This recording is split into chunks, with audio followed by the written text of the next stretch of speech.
Welcome to the show that looks at truth, fiction, and reality with a smirk.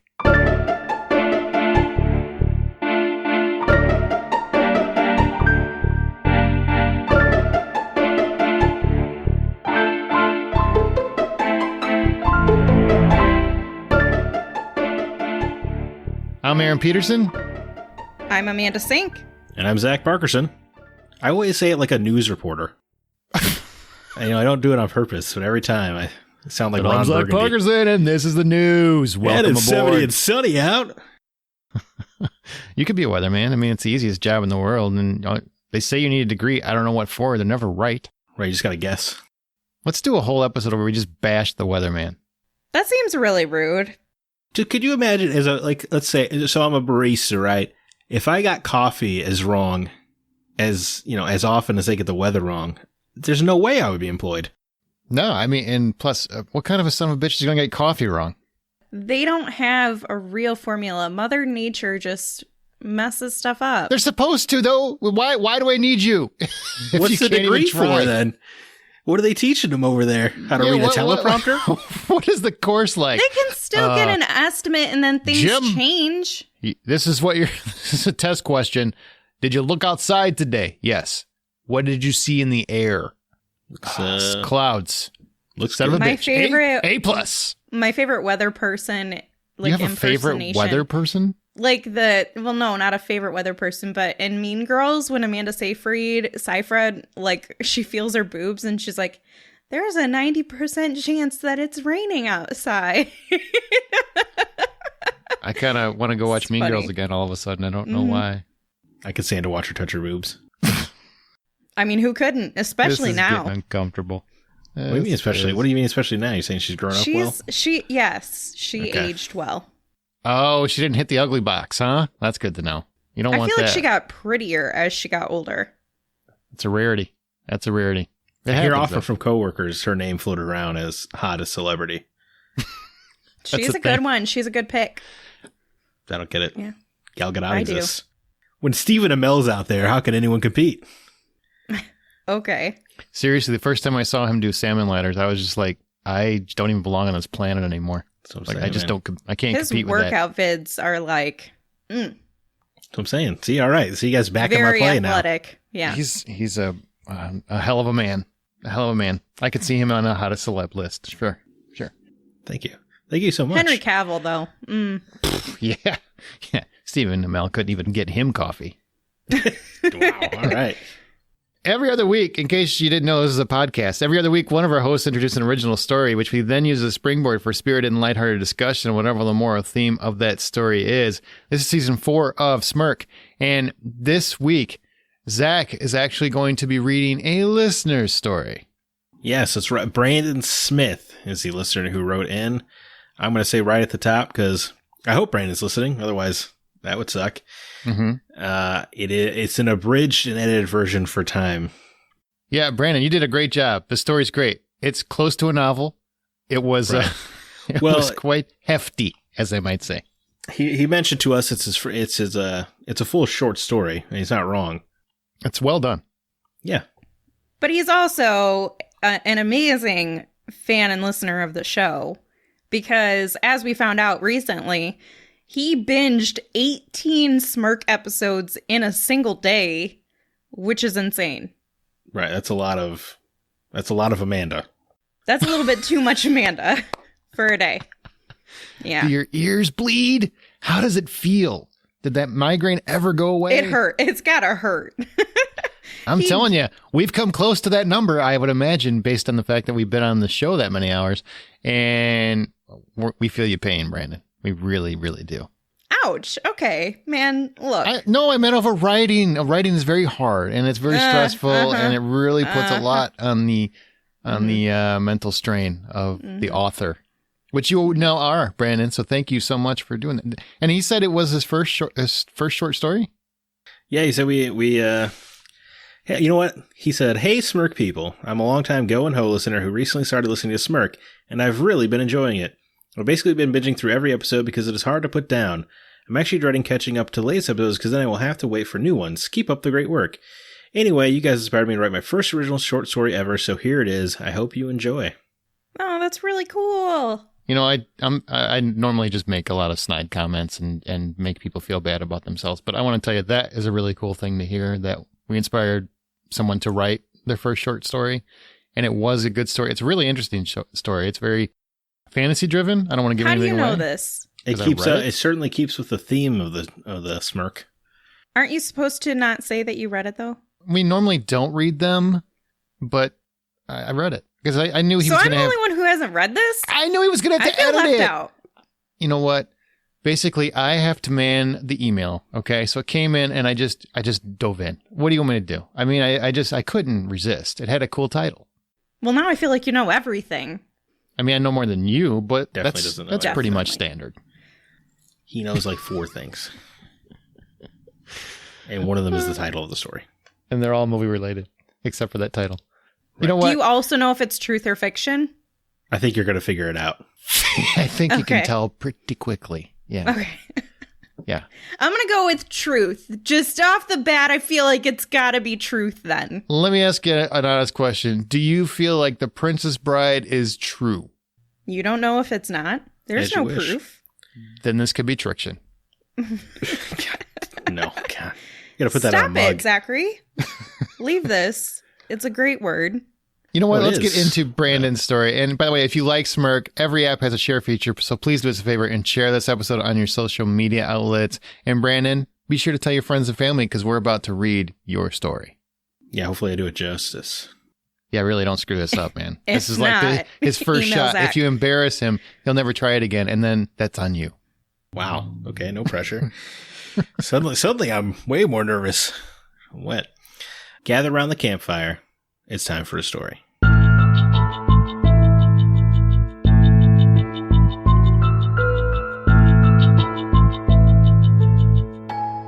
Gwendolyn stood at the window of her high tower and stared longingly at the courtyard below. The sun was out and an assortment of colorful birds had gathered around the fountain in the center of the garden. She followed them lazily with her eyes as they hopped and fluttered from place to place, singing all the while, blissful and free. Gwendolyn slumped against the windowsill. She wished she was a bird and could just fly herself away. It had been 2 months since the Shadow Horde had kidnapped her from Fortuna and locked her up there. What did they want? Was it for riches, power? The gods only knew. She plopped down on the bed and stared at the ceiling. At least today had been a relatively quiet day. The moans of the other prisoners had been less frequent, allowing her a welcome respite in which to lose herself in her thoughts. She closed her eyes and daydreamed. She smiled as her imagination briefly transported her to happier days, but the feeling quickly subsided when she was roused from her daydream by a sudden knock on the door. She sat up with a jolt. She could hear the sound of a key in the keyhole. She knew exactly what this meant. The door slowly creaked open and a pale, gaunt hand crept its fingers around the frame. The old hag emerged from the dark hallway outside, shuffling into the room. In her other hand, she held a bottle of mysterious liquid. Gwendolyn glanced down at the potion bottle and emitted a near-audible gulp of dread. The haggard old woman moved more quickly now to the side of the bed and removed the stopper from the bottle. "Please, no more. I won't try to escape, I promise," Gwendolyn pleaded in futility. Undeterred and without a word, the old woman thrust one hand behind Gwendolyn's head, gripping her hair forcefully with her claws and forcing her head tilted back. She felt the potion bottle press against her lips, and the bitter liquid poured down her throat. Gagging a bit, she swallowed what she could and then opened her mouth wide for inspection. When the old hag was satisfied with what she saw, she released the girl's head and moved quickly to the door, slipping back into the dark hall on the other side, slamming the door shut and locking it forcefully behind her. Gwendolyn lay in the small, silent room, the taste of the witch's bitter liquid still on her tongue. Its effects would take hold soon, sapping her powers and distorting the world around her. Her body was already starting to feel tingly, and eventually it would go completely numb. There was nothing she could do now but wait for the night, and the nighttime was when the monsters came. Strange and terrible were the monsters, shrouded in darkness with glowing red eyes and sharp teeth. They would appear one by one each night, creeping around the room, drawing closer and closer to the bed where Gwendolyn slept. The first thing she would feel is their warm breath on her skin, followed by their claws on her body, leaving marks that would cause her great pain when the morning came.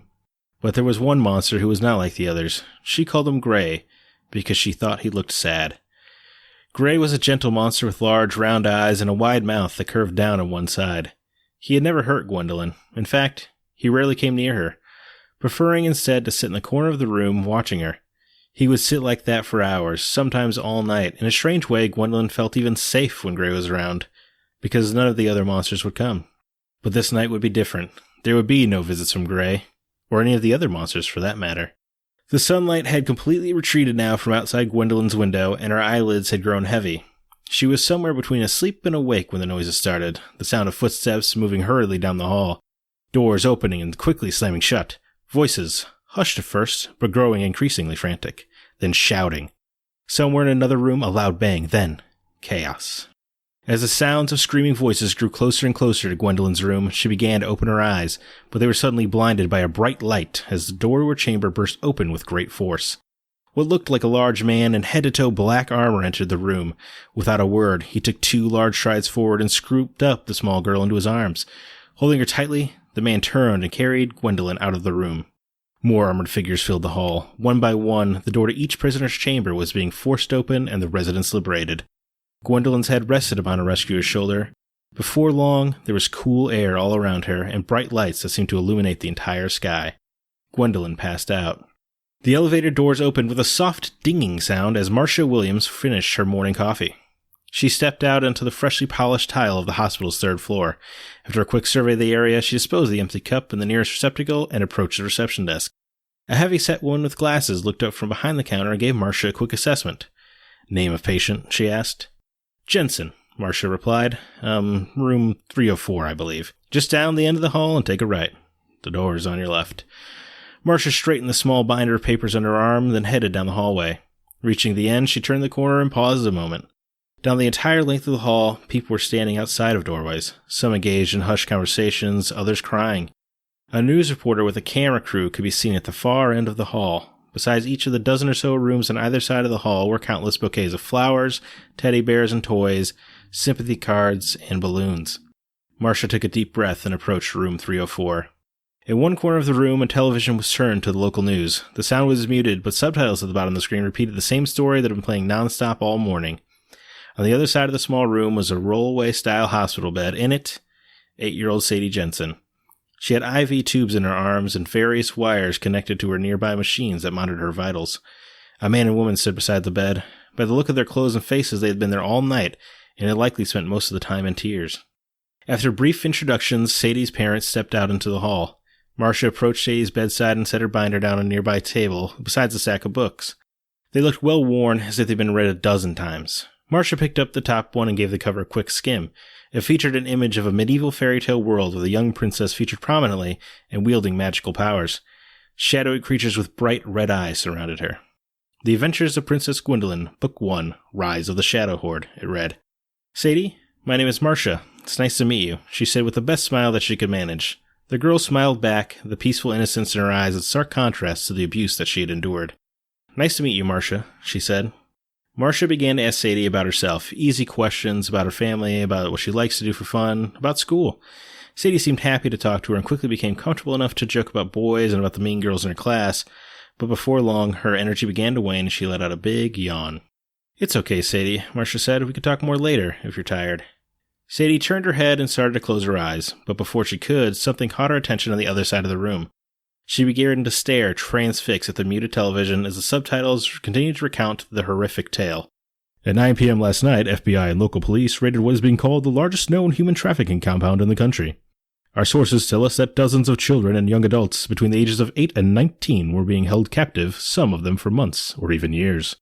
The operation was exposed by venture capitalist Alan Bradford, who had come forward to police early yesterday with a bombshell revelation, exposing not only the existence and location of the compound, but also outing himself as a longtime patron of their services. Bradford is facing criminal charges." The text continued to scroll across the screen, but Sadie wasn't looking at that anymore. Instead, she was staring at the face of Alan Bradford, whose mugshot was now being shown. He was maybe mid to late 40s, had a head of hair full of gray, large round eyes, and a wide mouth that curved down on one side. End. Dun dun dun. Welcome to Audible.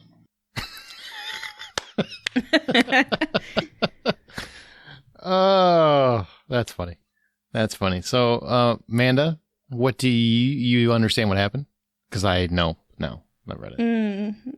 I don't know. I feel like I don't. Great, that's good. What do you think the moral of the story that you don't understand is? Well, first of all, I would like to say that I had a lot of visuals listening to the story, which I think is a good sign of a writer. Whenever you can listen to the way that it's written and kind of see it come to life. And it pops. Yeah. Yeah. And I guess my moral of this story would be that we imagine whatever is necessary for survival. And creativity is survival. Ooh, that's sexy. Yeah, I like that. Yeah, you like that? That would make a great fridge magnet. Yeah, should I make t-shirts? I have a Cricut maker. Creativity is survival. Send those out with a little SMIRK logo at the bottom. Heck yeah, I'm going to do it. Bet. Okay. Brandon will send you one. Bet. No, Amanda will send you one. What's this we stuff? Yeah. Don't sign me up for work. Fine, you guys don't get any Right? credit then. You're not trafficking me. You're not doing it. I am not for sale. The moral of the story is run faster. No, Shouldn't you know if you've read it? Yeah. Well, I didn't read. I just read the story. I didn't read anything else after that. I would say the moral of the story is your mind will cover your trauma, so that creativity is necessary for survival. Something like that. Ooh, that'd make a great fridge magnet. You know what I'm saying? I'm totally going to do that. I'm going to copyright or trademark it. Yeah. My idea. Brand new. Never thought of it before. As a man listening to another man, it's easy to understand what you're saying. It's hard being a woman in a man's world. Someday we'll It's another mansplain good this fridge to you. magnet. I had heard girls won the world. That they won or that they run? That won. Like, who Oh. won the world? Girls. Well, I have a t-shirt that says girls run the world. It's a running tank top. Oh, they like jog around the world? What happens when they get to the ocean? What a dumb shirt. Do they fall off the edge of the earth at the end? Yeah. And apparently your shirt is saying women are so dumb, they're just going to keep going through the water. They're going to try to run in the ocean. Come on. Women are smarter than this. Wow. What an insulting shirt. Aaron's the most feminist in the room. Absolutely. I mean, I thought you guys peaked with voting, but there's just nowhere but up as far as I'm concerned. My God. And women's suffrage. The moral of the story, Brandon wrote, it's never too late to do the right thing. Oh. Which is focusing on Alan more than I would have presumed.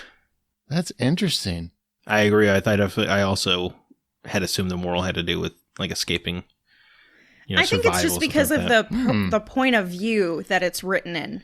So the perspective is coming from her, so we presume that the moral is regarding her.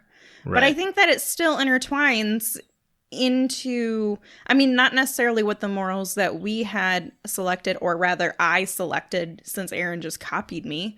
I came up with that all by myself. Yeah, what are you talking? When did you ever float that? What are you talking about? We Never. didn't even hear you until just now. It's like you You're weren't right. even here. I'm so sorry. I'm so sorry. You're right. Typical woman trying to take a man's idea. Typical woman having to apologize to a man. Anyway, so, but I like the concept that SMIRKpodcast at gmail.com. I like the concept that this character is so pivotal to the change. And it was, but I agree that my focus while listening to the story was the girl and what she did. Right. Well, what's interesting is that the way that I'm understanding the story, she's only free because the monster finally did the right thing, right? Like finally did good. Which is an excellent segue to Brandon's first question. That Perfect. Why do you think Alan Bradford decided to come forward, and is he a hero? That's tricky because this is a record. Yeah. This is a digital record. This is going to come up 10 years from now when I get fired from a TV show. It's going to be on my Twitters. Man, will you tell us what the right answer is? Yeah, what's the safe answer? No, you guys got to go first. You're men. You know everything. You're right. Well played. Nice right. job, Beth Harmon. I will say, is he a hero? No. But I do believe in redemption. Careful. I'm a big fan of redemption arcs in comic books, which are fiction, but this is also a fictional story. This is not a true story.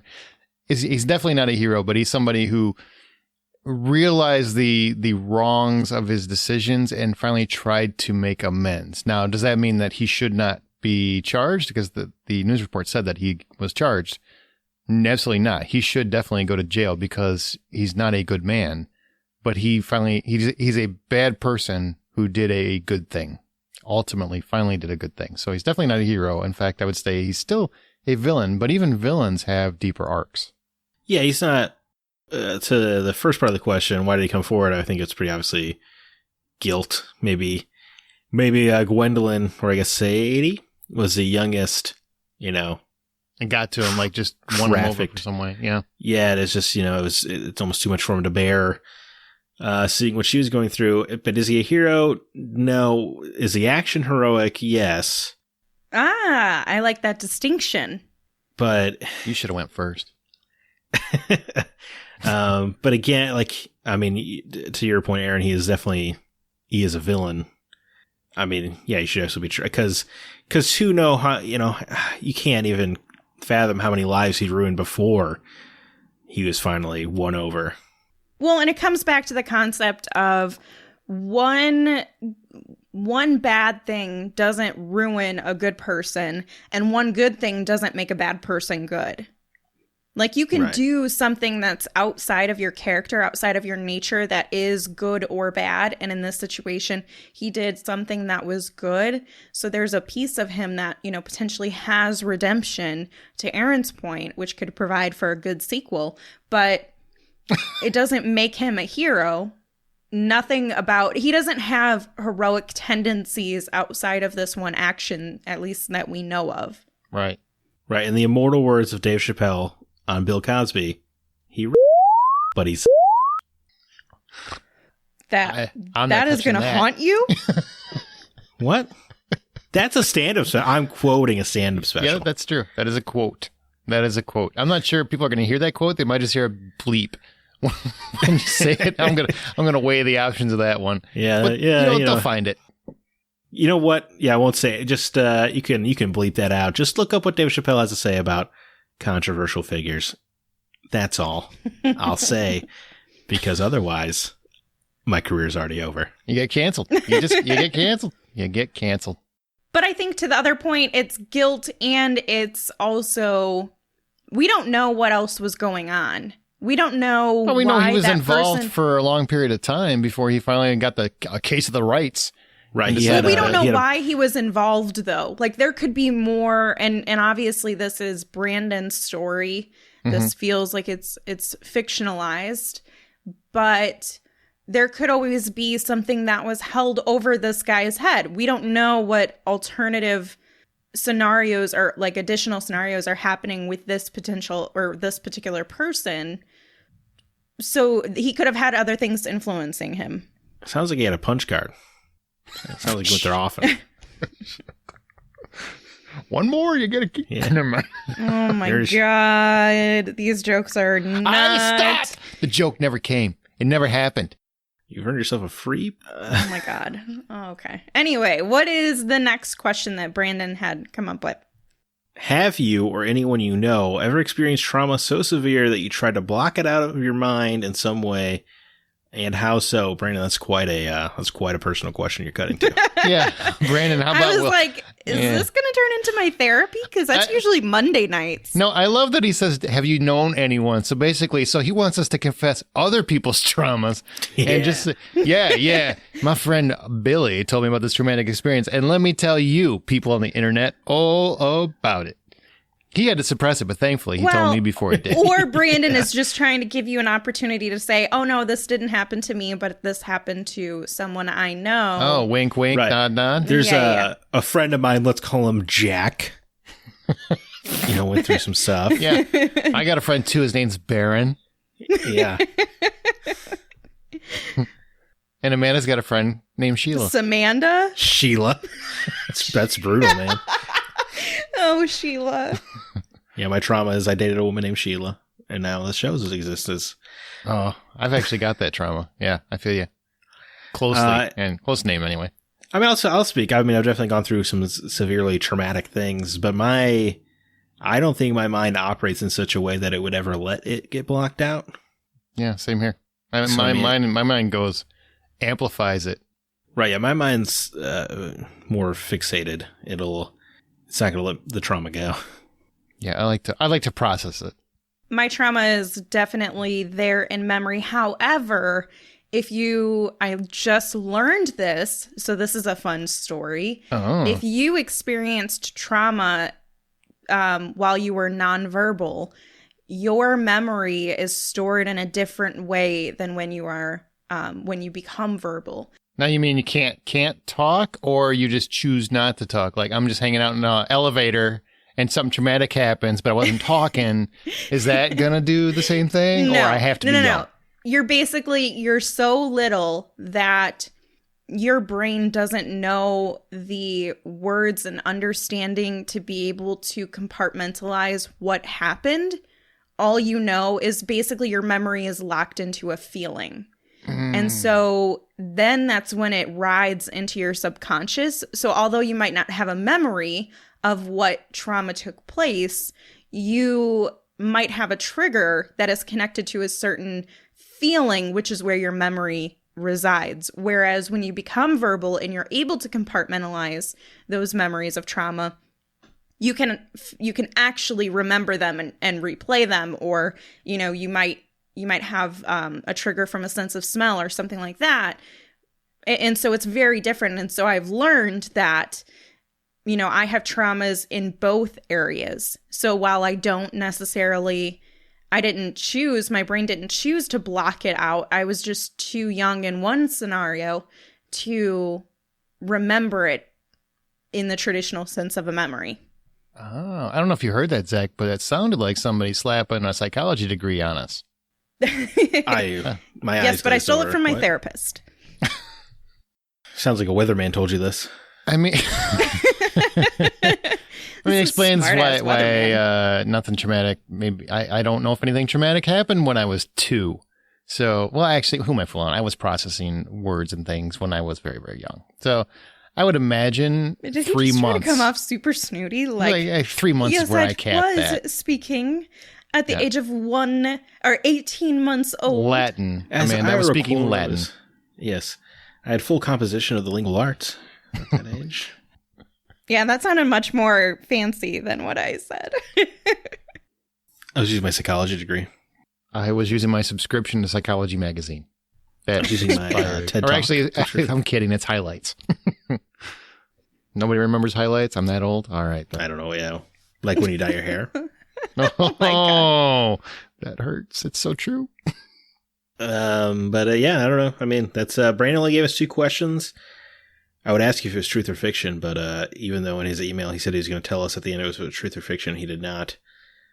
Brandon, you messed up. Ooh, a cliffhanger. I'm really hoping that is fiction because, or obviously he's very sympathetic to the guy that turned the group in. Maybe he knows that guy. Or maybe he's trying to process all sides of a situation.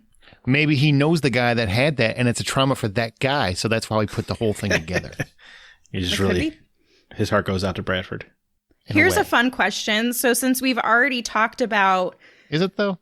It's going to be hard. It's going to be hard. Fun question. Hard to turn this one into fun, but I'd love to see you try. Yeah. It won't be fun. But in the story, we found out how if you give one trafficker 3 women and you give another trafficker 4 women... stop. So in the story, we found out how Sadie basically coped with what happened to her. She created her own story, and it was a story of, survival, basically. Do you have any recollection of past coping skills or things that you do now when you experience a hard day or a traumatic event? Coping skills? I just deal with it. I don't... But how do you deal with it? What a man. He's a man. Do you sit in your feelings? I walk it off, Amanda. Okay. Like so a you exercise. Real man.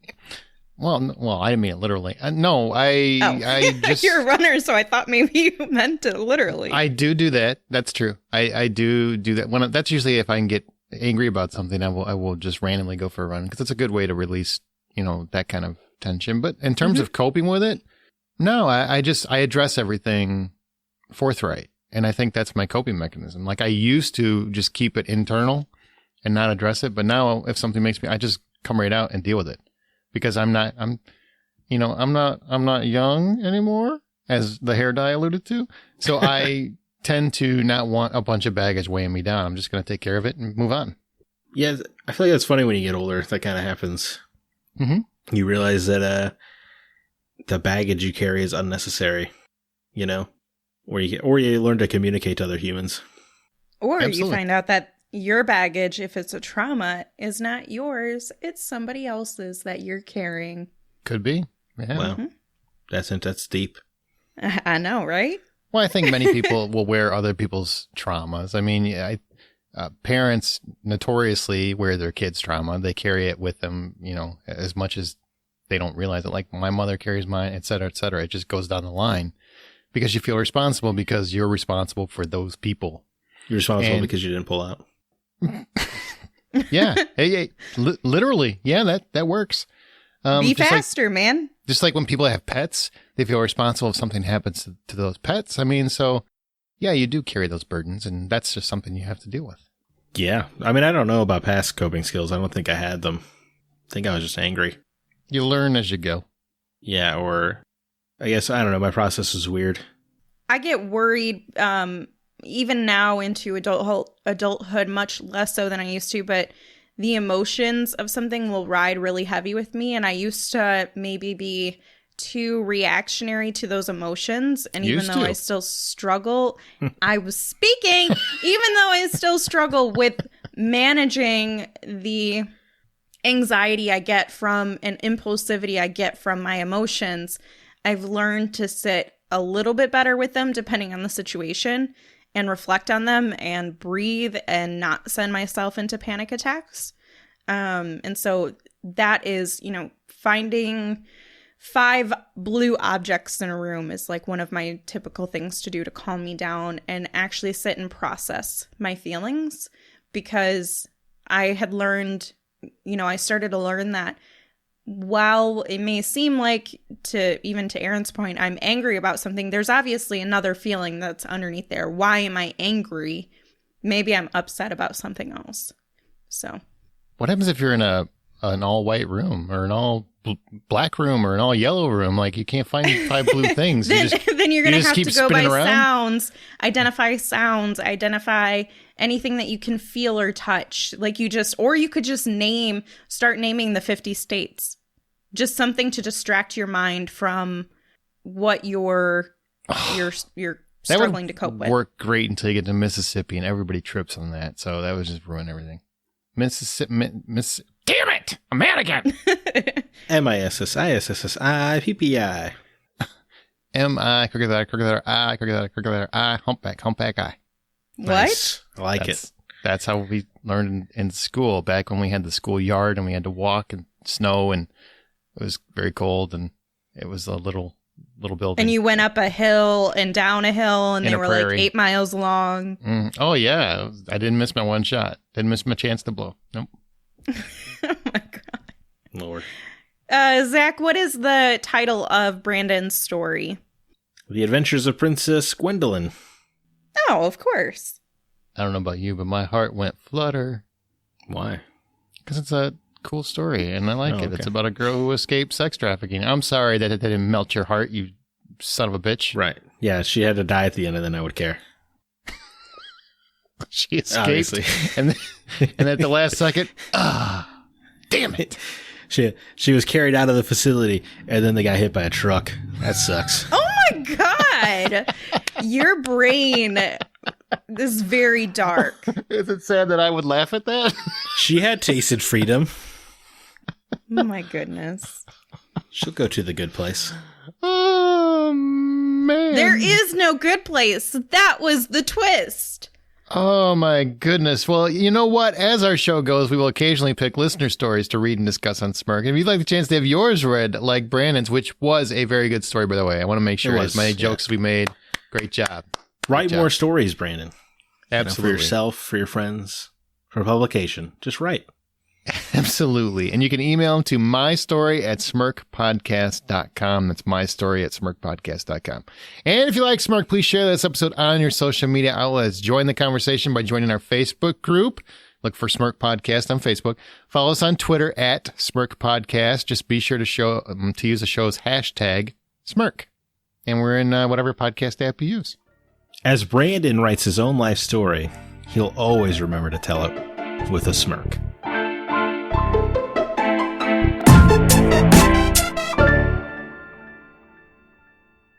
Oh, that was clever. Oh, look at you, Lottie. Frickin' da. Oh, seemed pretty good to me. Thought it was a nice little sign off. I bet he'll get a kick out of it. Nice job editing that story, too, by the way. That was good. I took like a page and a half out. It really was a good story, though. It was a good story. It was. I think his version is better. It's just not, fit for radio. Condensed. Yeah. You should have slipped in a couple twists and turns, though, like... Just to mess with him? Yeah, just to completely... Where he's like, that's not what I wrote! God damn it! What is this? And as she looked down the hallway, she saw the T-800 approaching slowly. And then she got her first taste of freedom and was hit by a truck, apparently. You keep saying this like that's a bad thing. I think that's a great ending. I don't know. I really hope when the movie happens, that's at where the last second, she screamed to the sky and yelled, "Shazam!" saving herself and the man rescuing her.